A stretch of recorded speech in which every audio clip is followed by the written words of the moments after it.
오늘은 지난 주일에 이어서 그 다음 본문으로 제자들이 예수님의 명령에 따라서 다락방에 모인 이 이야기를 가지고 여러분과 함께 은혜를 나누고자 합니다. 부활하신 예수님께서 40일 동안 제자들과 함께 계셨다가 이제 감람산에서 예수님 이제 승천하십니다. 부활하시고 난 다음에 40일이 지난 후 예수님이 승천하실 때 제자들을 불러 모아놓고 이렇게 말씀하셨습니다.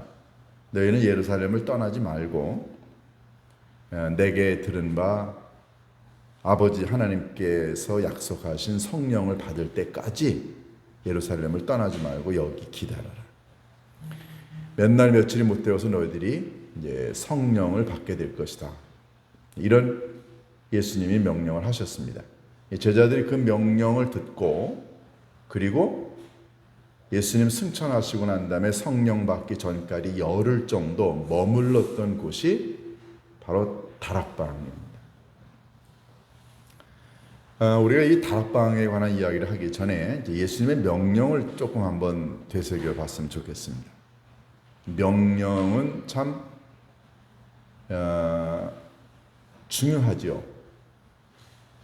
많은 사람들이 명령을 좋아하지 않습니다. 왜냐하면 부담이 되기 때문에 자기 의지와 자기의 생각과 견해와 또는 자기의 이런 그 습관을 다 내려놓아야 되니까 명령을 따른다는 게 쉽지 않습니다. 그런데 명령을 따르지 않으면 굉장히 커다란 사고가 날 수 있죠. 몇 해 전이었습니다.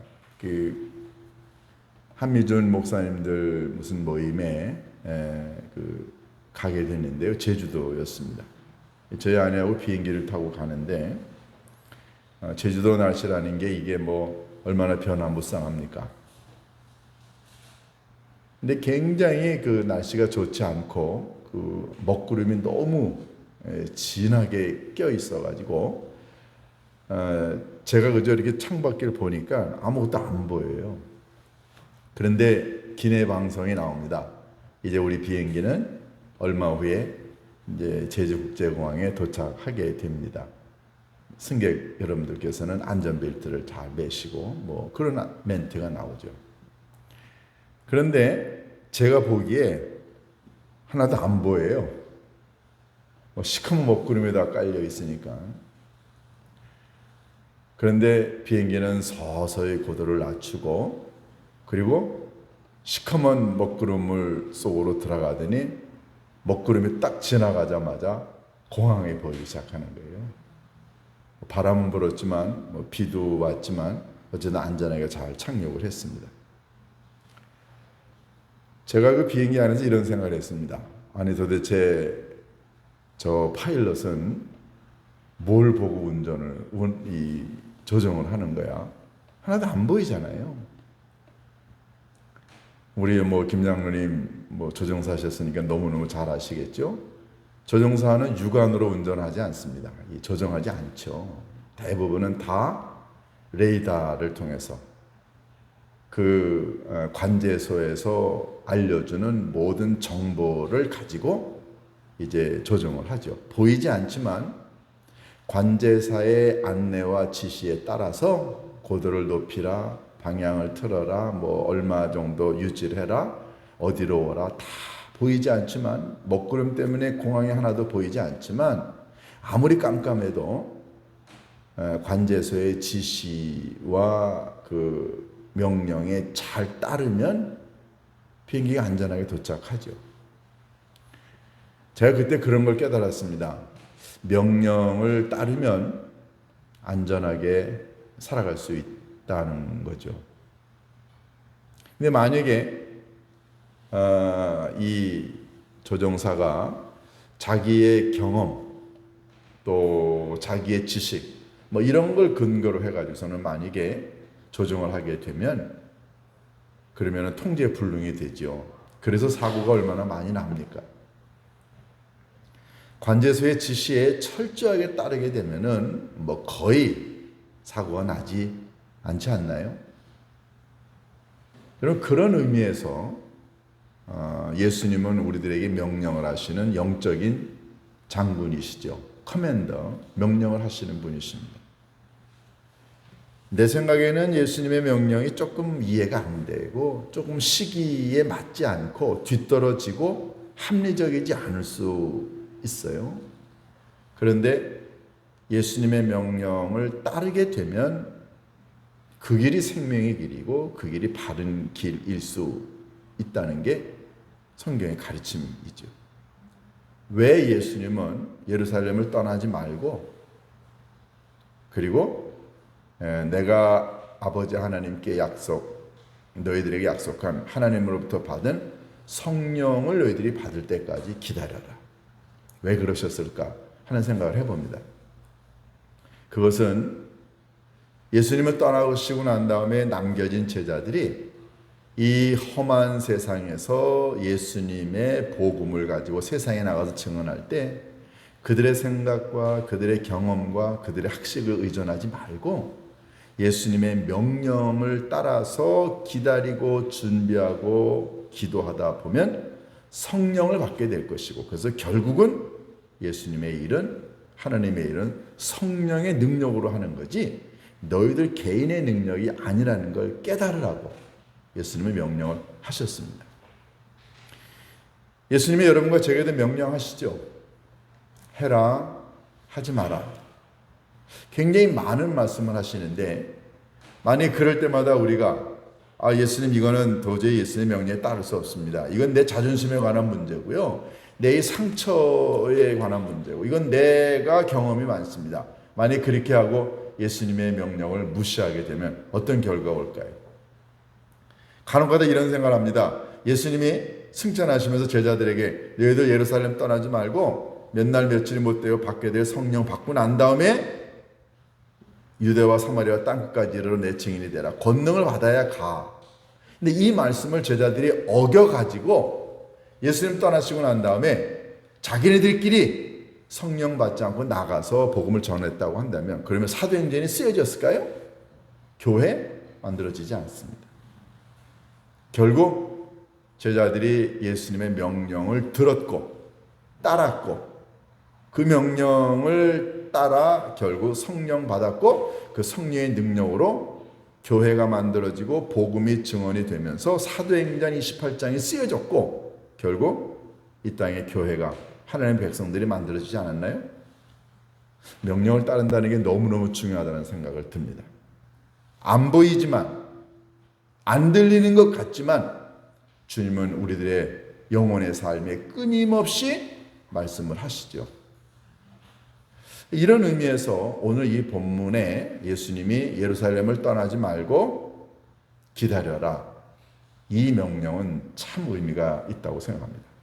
자, 그런데요, 이 예수님의 명령을 들은 제자들이 모인 곳이 어딘가요? 성경은 그걸 다락방이라고 얘기를 합니다. 13절에 보면은 그들이 들어가 유하는 다락방으로 올라가니 그랬어요.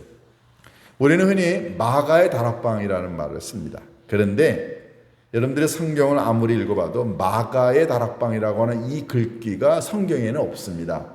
그냥 다락방으로 이렇게 표현이 됩니다. 마가의 다락방이라고 하는 말은 단어는 없지만 사도행전 12장에 보면은 이런 비슷한 얘기가 나옵니다. 베드로가 잡혀서 감옥에 갇히게 되는데요. 양발과 양손에 쇠사슬로 묶여 있습니다. 근데 그 밤에 천사가 찾아와 가지고 베드로를 일으켜 세웁니다. 그리고 양손과 양발에 있는 쇠사슬을 다 풀어주고 그 다음에 죄수들의 이 눈을 다 멀게 하고 죄수들이 그걸 못 알아채게 하고 난 다음에 베드로를 빼냅니다. 그런 다음에 베드로가 놀랐어요. 그랬더니 빨리 가라. 베드로가 감옥에서 무사히 탈출하고 난 다음에 찾아간 곳이 어디냐면은 마가의 어머니의 집이었다. 그렇게 돼 있어요. 근데 우리가 흔히 마가의 어머니의 집이 흔히 얘기하는 마가의 다락방이었을 거라고 보는 게 일반적인 견해입니다. 그런데 우리는 다락방 하게 되면은 먼저 생각나는 사건이 있죠. 그것은 예수님께서 이제 잡히시던 때쯤에 제자들에게 이런 이야기를 하십니다. 너희들 예루살렘 성에 들어가면은 어떤 사람이 물동이를 이고 갈 텐데 그 사람한테 이렇게 얘기해라. 우리 주님께서 유월절 절기를 지키려고 하는데 그런 장소를 좀 제공해 줄 수 있겠느냐라고 물어라. 그러면 그 사람이 너희들을 어느 집으로 데리고 갈 것이다. 그래서 실제로 제자들이 가가지고서는 성내에 들어가 보니까는 물동이를 이고 가는 사람을 만나게 되고 그에게 예수님의 명령을 다 이야기합니다. 그랬더니 그 사람이 어느 곳으로 데리고 갔어요. 예수님이 그 집에서 그곳에서 최후의 만찬을 하십니다. 많은 학자들은 그 집이 아마도 마가라고 하는 사람의 어머니의 집 다락방. 그런데 우리 한국 사람들이 갖고 있는 이런 다락방이 아니고요. 이 다락방은 2층이라는 뜻입니다. 일반적으로 1층에서는 사람들이 기거하고 그 다음에 2층에서는 여러 사람들이 함께 모여서 기도도 하고 할 수 있는 그런 넓은 장소예요. 어떤 장소는 이 정도 되기도 합니다. 이런 다락방에 모여서 예수님이 제자들과 함께 마지막 만찬을 하셨어요. 그래서 우리가 흔히 다락방 하면은 이 마가의 다락방이 아닌가 해서 지난 2000년 동안 우리 교회는 이 다락방을 마가의 다락방이라고 여겼죠. 근데 이 다락방에서 예수님이 두 가지를 하셨습니다. 승천하시기 전까지 성만찬과 세족식을 하셨어요. 그리고 예수님 승천하시고 난 다음에 이 다락방은 또 다른 의미로 쓰여집니다. 예수님 승천하시고 난 다음에 제자들이 모여가서는 열흘 동안 열심히 기도해서 그래서 성령 받았던 곳도 이 다락방이고요. 12번째 새 제자 마띠아를 뽑은 것도 이 다락방이고요. 초대 교회가 처음으로 만들어진 장소도 이 마가의 다락방입니다.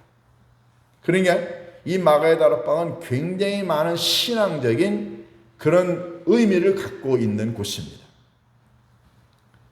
예수님은 승천하시면서 제자들 보고 너희들 예루살렘을 떠나지 말고 머물러 있으라고 하셨을 때 제자들이 머문 곳, 예수님이 예루살렘에 오시면 머무시는 곳, 아마 이 마가의 어머니의 집이었을 거라고 보는 거죠. 중요한 건 이 다락방이 갖고 있는 신앙적인 의미입니다. 먼저 예수님이 십자가에 달려 돌아가시기 전에 제자들과 함께 가지셨던 이 다락방에서 행하셨던 두 가지 일, 성만찬과 세족식. 예수님은 왜 제자들 보고 예루살렘을 떠나지 말고 머물러 있으라고 했고 왜 제자들은 이 다락방에 모였을까요? 다시 말해서 예수님은 너희들이 예루살렘을 떠나지 말고 그동안 머물고 있는 이 다락방에 머물러 있으라 라고 왜 하셨느냐 하는 거죠. 그것은 바로 기억하라는 것입니다. 기억하라. 마가의 다락방에서 있었던 성만찬과 그리고 세족식이 갖고 있는 의미를 기억하라라는 거죠. 여러분 사람들이 살면서 뭔가를 기억합니다. 그런데 우리가 좋지 않은 기억은 자꾸만 지우려고 하지만 좋은 기억은 자꾸만 그걸 되새기는 게 의미가 있죠. 우리 여기 바란에 가면은 제암립교회가 있습니다. 1919년 어간에 3.1 운동 어간에 그 일본 사람들이 그 제암리 교회의 지역 주민들을 불러다 놓고 바깥에서 문을 잠그고 안에 불을 질러서 30여 명 넘은 많은 주민들이 거기서 불타 죽었습니다. 그것은 일본 사람들이 그 독립운동을 하던 한국 사람들에 의해서 살해를 당하게 되자 보복으로 그 조선 사람들을 데려다가 살해한 장소입니다. 우리가 여러 차례 그곳에 가봤죠. 저희들이 그곳에 가는 이유가 뭔가요? 그 일제의 만행을 잊지 말자는 거죠. 약소국가, 힘없는 백성들은 이렇게 당할 수밖에 없다는 것. 다시는 이런 일들이 우리 민족에게, 이 나라 이 백성에게 일어나서는 안 된다고 하는 것, 우리의 힘을 길러야 된다고 하는 걸 기억하자는 거죠. 만약에 이런 걸 우리 후손들에게 보여주지 않으면 우리 후손들은 어디에서 일제의 만행을 기억할까요? 어디에서 우리는 힘을 길러야 된다고 하는 걸 배울 수 있을까요? 예루살렘에 가면은 야드 바셈이라고 하는 홀로코스트 박물관이 있습니다. 여러분이 잘 아신 대로 히틀러가 유대인 600만 명을 학살했죠. 어째 그 조그만한 박물관에 홀로코스트의 아픔을 다 담을 수 있겠나요? 정말 인간이 저렇게 악할 수 있는가를 보게 됩니다.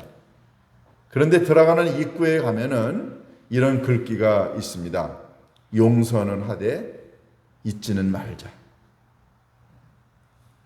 여러분, 중요한 것은 기억한다는 거예요.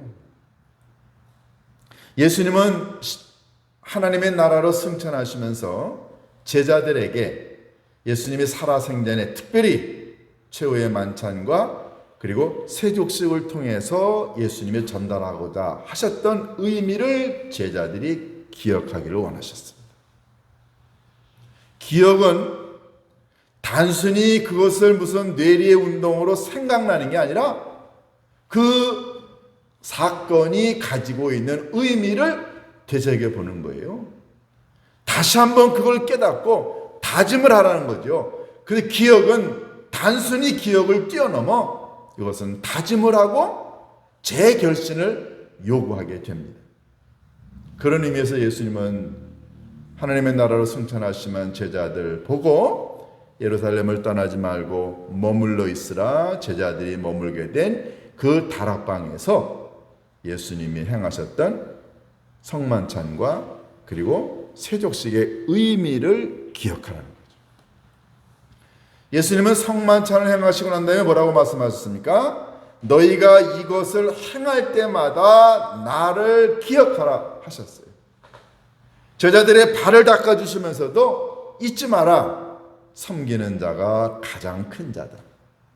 그러면 예수님은 이 세례, 이 성만찬과 그리고 세족식을 통해 뭘 제자들이 기억하기를 원하셨나요? 우리가 지난주일에 성령 강림 주일이어서 세례식을 했습니다. 이제 성만찬을 했습니다. 여러분, 예수님은 성만찬 하실 때 떡과 그리고 포도주를 주시면서 뭐라고 말씀하셨나요? 이것은 내 몸이고 내가 너희들을 흘리는 내 새 언약의 피다 말씀하셨어요. 그러니까 예수님은 자기 자신의 몸을 떼어주고 자기 자신의 피를 주셨습니다. 여러분과 제가 성만찬에 참여할 때 예수님의 몸을 상징하는 떡과 예수님의 피를 상징하는 잔을 마십니다. 그런데 예수님은 이걸, 즉 사람을, 생명을 있게 만드는 몸과 피를 주시면서 여러분과 저를 구원하셨어요.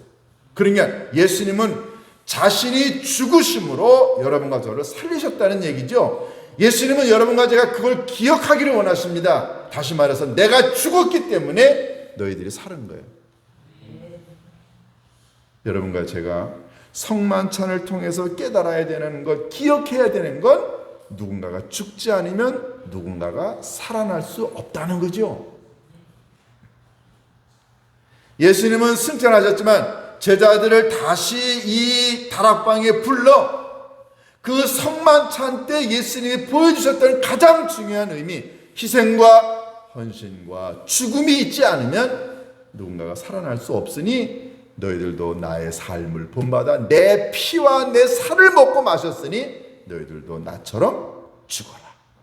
너희들이 죽어야 다른 사람이 산다는 이 진리를 제자들이 기억하기를 원하셨어요. 여러분, 이 다락방이라고 하는 건 이 희생과 죽음이, 이 헌신이 다른 사람을 살릴 수 있는 너무너무 중요한 진리라는 사실을 깨닫게 만드는 것입니다. 오늘날의 다락방은 어딘가요? 우리 일주일에 한 번씩 여러분들 다락방에 모입니다. 우리 교회가 무슨 구역이니 무슨 순이니 이런 말을 쓰지 않고 다락방이라고 하는 말을 사용하는 의미는 바로 여기 있습니다. 우리가 일주일에 소규모로 모이는 다락방이든 아니면 일주일에 한 번씩 예배를 드리는 이곳이든 관계없이 주의 백성들이 모이는 곳은 예수님의 희생과 헌신과 예수님의 죽음으로 인하여 누군가가 살아났다고 하는 아름다운 그 진리를 기억하는 장소여야 한다는 것입니다. 예수님은 이 세족식을 통해 뭘 또 전달하셨나요? 세상에는 많은 사람들은 섬김을 받기를 원합니다. 저도 마찬가지예요. 여러분들이 저 섬겨주기를 원합니다. 그리고 사람들이 저 섬기기 원합니다. 이건 누구나가 다 똑같아요. 그런데 주님은 말씀하십니다. 섬기는 자가 하나님의 나라에서 큰 자다.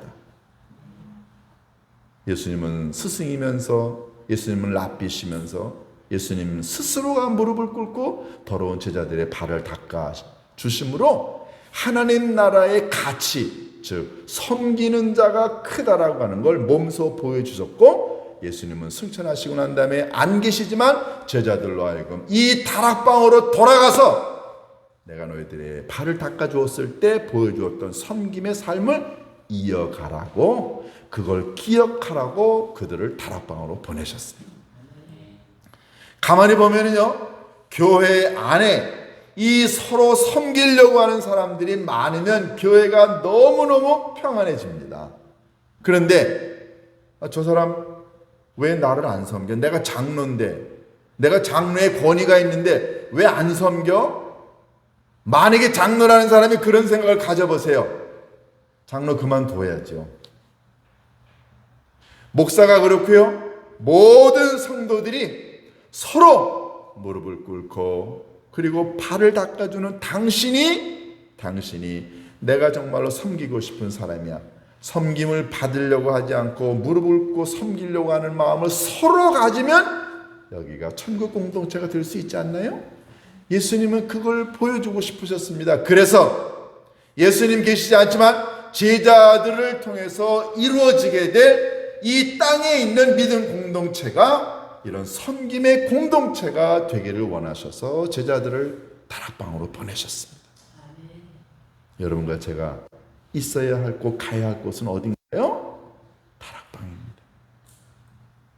거기에 가면 희생과 죽음과 헌신이 누군가를 살릴 수 있다고 하는 것. 그래서 내가 다락방에 가서, 내가 교회에 가서 내가 죽지, 내가 생각을 내려놓고 내 고집을 내려놓고 내 감정을 내려놓고 나라고 하는 사람을 죽이면, 그러면 다른 사람이 산다, 교회가 산다. 내가 무릎을 꿇고 섬기면 그러면 교회가 천국이 될 수 있다라고 하는 이런 믿음의 고백을 매 주일마다 주님 전에 나와서 예배를 드리고 또 주중에 그걸 삶으로 살아가게 되면 여기는 아버지 하나님이 원하시는 다락방이 될 수 있습니다. 예수님은 먼저 이걸 제자들이 기억하기를 원하셨어요. 그래서 너희들 예루살렘 떠나지 말고 머물러 있으라. 자, 그러면 이 의미만 있나요? 이제 예수님이 떠나시고 난 다음에 제자들이 이 다락방에 다시 모였습니다. 이제 예수님이 계시지 않은 상태에서 그들이 머물게 될 이 다락방은 또 다른 의미의 아주 중요한 신앙적 요소를 갖게 됩니다. 첫 번째 이 다락방은요, 재충전하는 장소입니다. 제자들은 지난 40일 정도 예수님이 체포당하시고 예수님이 죽으시고 무덤에 계시고 또 예수님이 부활하시고 난 다음에 예수님의 시신이 없어져 가지고서는 예루살렘 사회가 발칵 뒤집혔습니다. 그리고 제자들은 그게 무서워서 이제 이 마가의 다락방에 숨어 있었죠. 지난 40일 동안 굉장히 예루살렘에 아주 흉흉했습니다. 많은 얘기들이 돌았어요. 제자들도 지쳤습니다. 예수님이 계실 때야 예수님 때문에 위로도 얻을 수 있었지만, 예수님이 부활하셨지만 제자들과 함께 매일 있는 것이 아니었기 때문에 제자들도 불안했어요. 그랬던 제자들이 예수님 승천하시고 난 다음에 여기 모여 있습니다. 그곳에서 그들은 퇴소회를 한 거예요. 우리가 흔히 말하는 리트릿, 수련회를 한 거죠. 여러분, 사람은 살면서 힘들고 어려운 도전을 받고 고난을 경험하고 때로는 정말 지치고 그리고 탈진하는 경우가 있습니다. 그럴 때마다 사람들은 돌아서서 한 발 뒤로 가서 조용한 곳에 가서 지난 힘들고 어려웠던 시간을 되돌아보는 시간을 갖습니다. 예수님도 하루의 사역을 다 마치시고 난 다음에 조용한 곳에 한적한 곳에 가셔서 쉬셨다고 하셨어요. 제자들이 이 다락방에 모여서 계속 기도하는 건 재충전이 필요했습니다. 여러분, 전기 자동차가 아무리 좋아도 많이 가야 500km 간다고 쳐보세요. 그러나 전기 자동차가 충전합니다. 충전하는데 1시간이 걸릴 수 있고 아니면 12시간이 걸릴 수 있어요. 물론 충전하는 동안에는 못 움직입니다. 그러나 자동차가 충전하는 기간 동안에 못 움직인다고 해서 그 자동차가 못 쓰는 자동차인가요? 아니에요. 더 많이 더 멀리 달려가려고 지금 충전하는 겁니다. 제자들이 이 다락방에 모인 이유는 우리가 지난 40일 동안, 지난 3년 동안 있었던 많은 사역들을 한번 되돌아보고 뭐가 문제였을까? 우리들에게 부족한 게 뭘까? 어떻게 하면 예수님이 계시지 않은 이 상태에서 우리가 예수님의 복음을, 예수님의 명령처럼 성령 받고 난 다음에 유대와 사마리아 땅끝까지로 예수님의 증인이 될 수 있을까? 이걸 지금 수련회를 하고 있는 거예요. 목회자도 그렇고 여러분도 직장생활 하다가 여러분도 쉼이 필요하지 않나요? 잠시 힘들고 어려운 모든 것들을 뒤로 하고 물러가서 되돌아보고 반성하고 새롭게 다짐하는 시간. 저는 교회가 여러분에게 이런 아름다운 다락방과도 같은 퇴수의 수련의 장소가 되었으면 좋겠습니다. 여러분들이 일주일 동안 사시면서 지쳤죠? 사업이나 또는 무슨 직장이나 학업이나 공부나 여러 가지 면에 얼마나 힘들고 어려울까요? 그럴 때마다 여러분들이 지치고 힘든 여러분의 삶을 가지고 잠시 주님 전에 나와 예배를 드리는 이 시간이 여러분에게 아버지 하나님이 주시는 새로운 그 힘을, 새로운 능력을 받는 재충전의 시간이 아닐까요? 우리 교회 교우들 가운데 사업하시는 몇몇 분들이 계십니다. 오늘 일부 예배에도 오셨던 우리 이 집사님, 나가면서 제가 인사를 하는데 집사님 요즘에 힘드시죠? 그랬더니 저한테 목사님 요즘에 사업이 좀 어렵고 힘들어요. 한 주기도 빼먹지 않고 주님 전에 나와서 예배를 드립니다. 그분의 고백이 그거예요. 힘들고 어렵지만 새벽에 퇴근하고 집에 와서 한두 시간 자지만 주님 전에 와서 예배를 드리게 되면 왠지 힘이 나고 용기를 얻고 충전이 되는 것 같아서 예배에 옵니다. 그렇죠. 제자들이 힘들고 어려웠던 지난 3년 동안의 그 사역을 놔두고 예수님 계시지 않은 상태에서 제자들끼리 모여 재충전의 시간을 갖습니다. 그래서 다락방은 재충전의 장소, 리트릿 센터가 퇴수회가 수련회가 되는 그런 안식과 쉼의 장소가 되어야죠.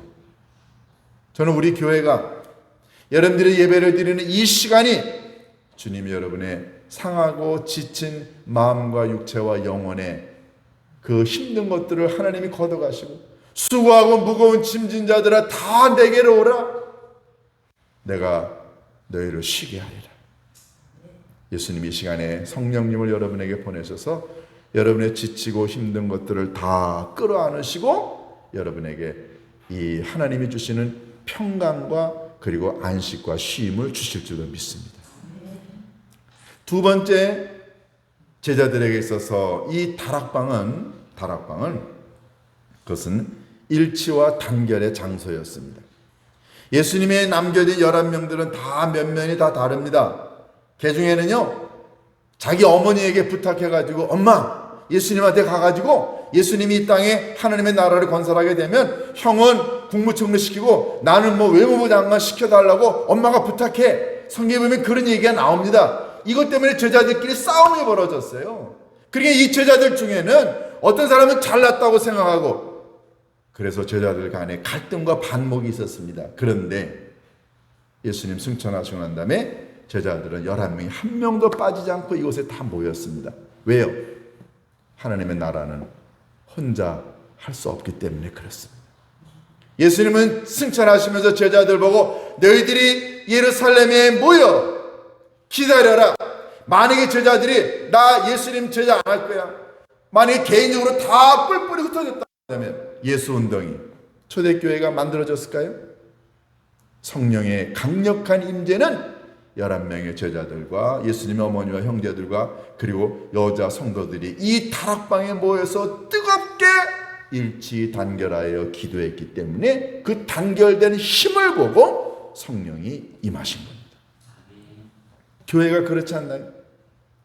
여러분과 제가 각자 일주일 동안 다 뿔뿔이 흩어져 있지만 적어도 기도로, 중보기도로, 교회에 대한 관심으로 기도하고 마음과 뜻을 하나로 뭉칠 때 여기가 우리에게 있어서 영적인 다락방이 될 수 있습니다. 초대교회 서로 돌아보아 서로 하나가 되어 한 마음 한 뜻으로 뭉쳤을 때 강력한 성령의 임재가 있을 수 있었습니다. 가만히 보면요, 다락방도 그래요. 조그마한 이 소규모인 다락방도 순장님을 중심으로 해가지고는 권사님, 집사님 이분들이 똘똘 뭉쳐보세요. 그러면 다락방 됩니다. 그런데 순장 따로 순원들 따로따로 흩어져 보세요. 몇 명 되지도 않는데 흩어져 보세요. 아무것도 이루어지지 않습니다. 예수님은 제자들 11명이 한 명도 빠짐없이 하나로 일치 단결해서 강력한 팀워크를 이루길 원하셨습니다. 마지막 세 번째, 이 다락방은 그들에게는 미래의 사역을 준비하는 장소였습니다. 예수님 뭐라고 말씀하셨나요? 너희들 떠나지 말고 성령을 받을 때까지, 그래서 성령을 받게 되면 권능을 받고 능력을 받고 내 증인이 되리라. 이 다락방은 단순히 모여서 쉬고 기도하는 장소만이 아니라 미래의 사역을 준비하는 장소였습니다.